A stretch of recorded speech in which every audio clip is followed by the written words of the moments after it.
Susan's breath came down in sharp, shallow gasps as she locked eyes with Garry. The dim light cast eerie shadows on his face, making him look even more intimidating. "You shouldn't be here," he repeated, stepping inside. Susan's leg refused to move. She felt frozen, trapped between the mysterious photographs and the dangerous man standing in front of her. "Who are these women?" she finally asked, her voice barely above a whisper. Garry's jaw tightened. "That's none of your concern." Susan clenched her fist. "Are they like me?" Garry's blue eye darkened. "Leave now." Something in his voice told her this wasn't a request, it was a command. Heart pounding, Susan turned and rushed out of the room, her mind racing. Who were those women, and why were their names crossed out? Something about this deal was terribly wrong. The next morning, Susan woke up to find a small note under her door. "Stay where you belong, no more wandering." Her stomach twisted. He knew he was watching her.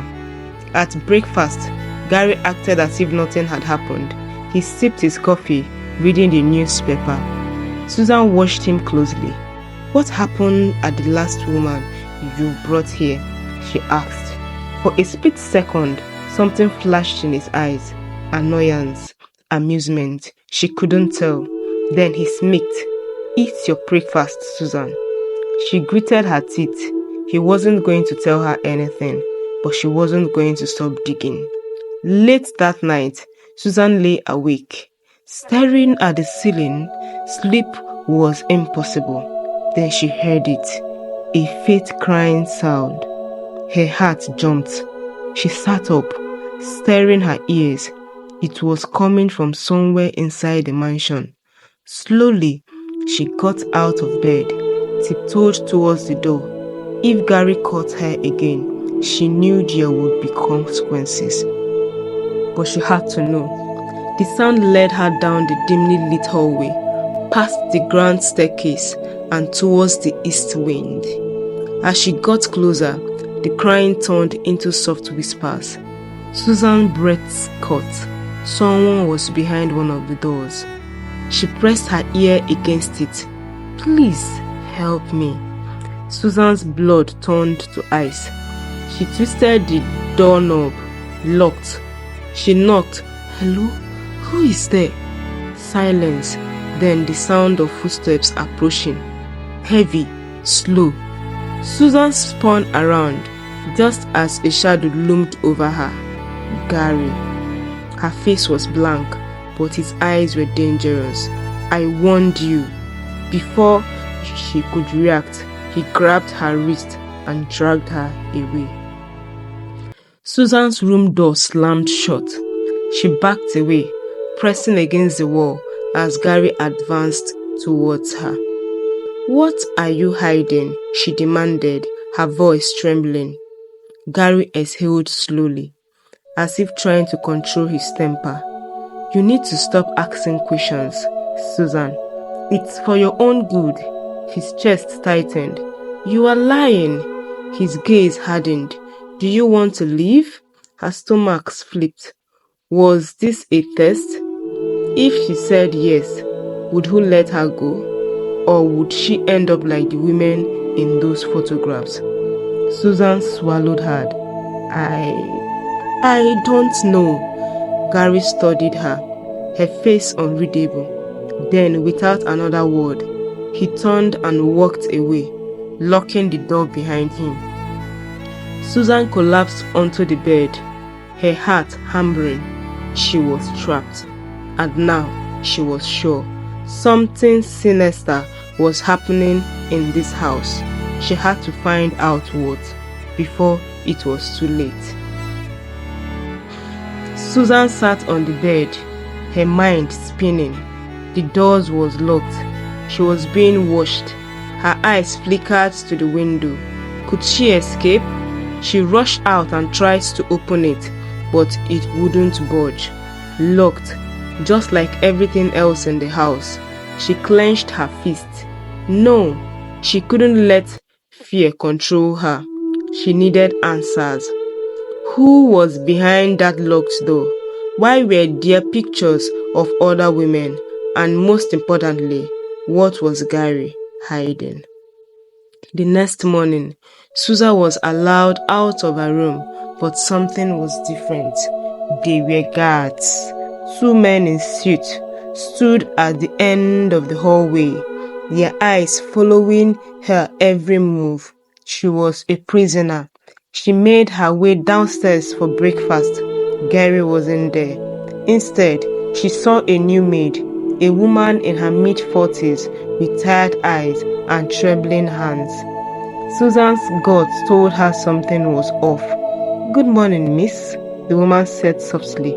Susan hesitated. "What's your name?" The maid's eyes darted towards the guard before she whispered, "Florence." The name sent a chill down Susan's spine. It was the same name she had seen crossed out in that secret room. Her hands turned clammy. "Florence, have you worked here long?" Florence hesitated. Then, in a barely audible voice, she whispered, "You have to leave this house before it's too late." Susan's heart pounded. "What do you mean?" But before Florence could answer, one of the guards grabbed her arm. "Enough talking," Florence gasped, pulling away quickly. She bowed her head and hurried off, disappearing into the kitchen. Susan swallowed hard. She had just gotten her final warning. Something terrible had happened in this house before, and it was about to happen again. That night, Susan was wide awake. She couldn't ignore Florence's warning. She had to find out the truth. She waited until the house was silent, then crept out of bed. Her heart pounded as she tiptoed towards the forbidden hallway. She reached the door where she had heard the crying before. She pressed her ear against it. Nothing. She tried the doorknob, still locked. Frustration burned inside her. What was Garry hiding in there? Then a creak behind her. Susan spun around, her breath itching. Someone was there. A shadow moved in the darkness.